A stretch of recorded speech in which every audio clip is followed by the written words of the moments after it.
This segment is brought to you by Air Canada. Fly non-stop from Sydney and Brisbane to Vancouver and connect to more than 100 destinations across North America. Book now at aircanada.com. Our trip to the Canadian wilderness is almost as incredible as the bears themselves. Now, from Australia, you can get a direct flight to Vancouver, and then from there, you jump on a domestic flight for around about an hour and end up in a little town called Port Hardy. And from here, well, it's like a trip back in time. G'day, Gord, how are you? Hey, Adam.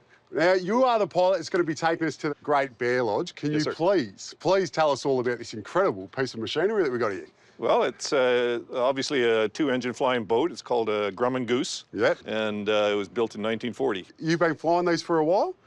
I have, yeah, since 1985, actually. Beautiful. So we're in safe hands, and I say let the adventure begin. What do you reckon? Let's go. Yes! Wish me luck.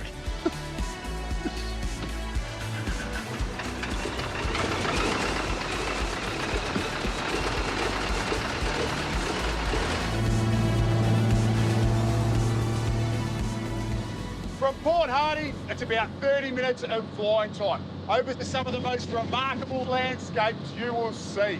And at this time of year, you get snow-capped mountains too. So bring your best camera or just sit back and enjoy the view. And I've got to say, flying in this goose is really cool.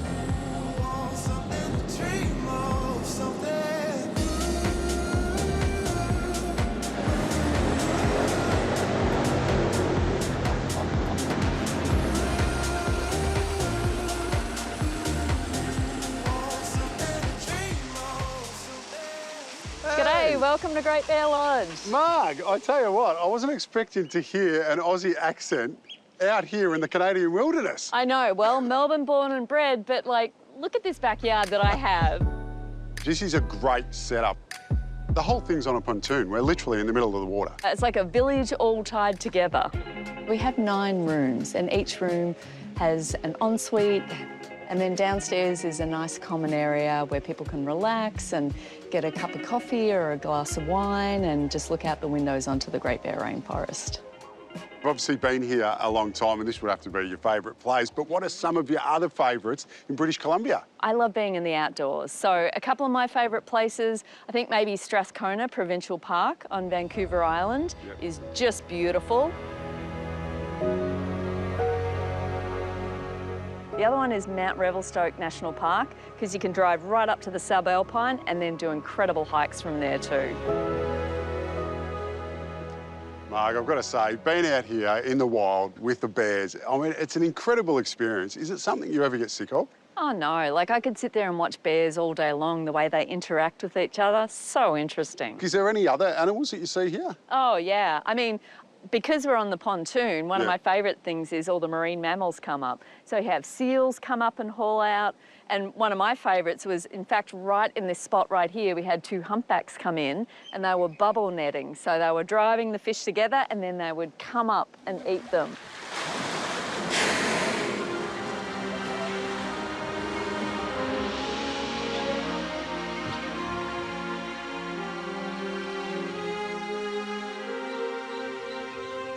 Now, Marg, it obviously takes a fair bit of planning to host your guests without affecting the environment. Could you tell me a little bit about the logistics of this lodge? Yeah, absolutely. I mean, the first thing is we don't want to impact the bears negatively, but also, you know, we generate all of our own electricity through microhydro and solar mainly, so that we don't have to run a diesel generator all the time. And, you know, making sure we're using local organic food, shipping or recycling back to Port Hardy. Yeah, we try to do what we can. The other thing we do to make sure that we're sustainable out here is we do a little bit of local harvesting, which includes Dungeness crab. So if you like, we could go out there and pull the trap and see if we can find some. Oh, how cool is that? Yes. Yeah, well, let's go get some gear on and go check it.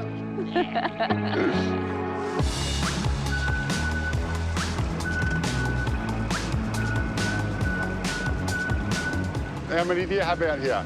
How many crab traps? Yeah. We just have one, and it's pretty sustainable if we just have one trap down at all times. And how many can you get in one trap? Just one crab, a trap, or? Oh my goodness, no. Like, you know, sometimes we'll come out here and there'll be 30 crabs. 30 in one trap? I know. You can only keep the males and you can only keep a certain size. How deep would the water be here? How low down would the trap go? 20 metres. Whoa! Yeah. Wow. Yeah. That's how deep it is here. It is, it is. Wow. That's why I thought maybe you could pull it up.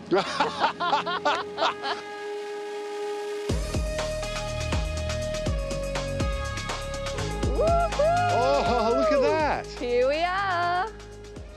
Nice. Look at that. Wow. That's awesome. Should we pull one out?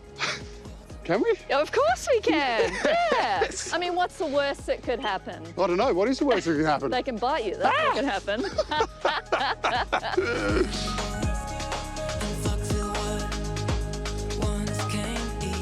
Oi, how you going, buddy? Woo! That's cool. Is that a good size? Oh, yeah. It's huge. They don't come bigger than that. Yes, that's a winner. I was going to say winner, chicken dinner, but that's not right. No, it's crab dinner.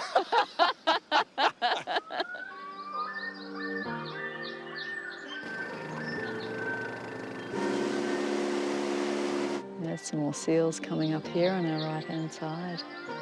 That's all good, guys. That's all good. How cool is that? I know. They're so beautiful. They're really beautiful. Yeah. And I love when you can spend time with animals like this, just really quietly as they go about their day. It's just sunbaking. That's right. Well, the water's 10 degrees. I'd sunbake on a log too. Yes. Well, I'll tell you what, this is absolutely remarkable, but I can hear some crabs going crazy down here. What do you think? That's right. Should we get them back for the pot? Yes. Let's go.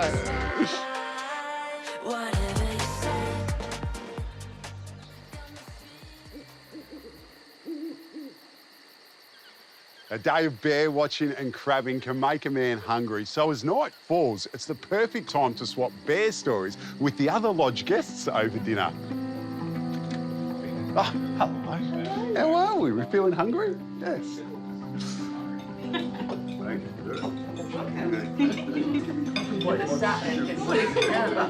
And doesn't this look fantastic? But this week has just been the entree. Stick around, because next week we've got more incredible adventures for you. But for now, I think we're all going to enjoy this crab. What do you think, guys? Oh, yeah.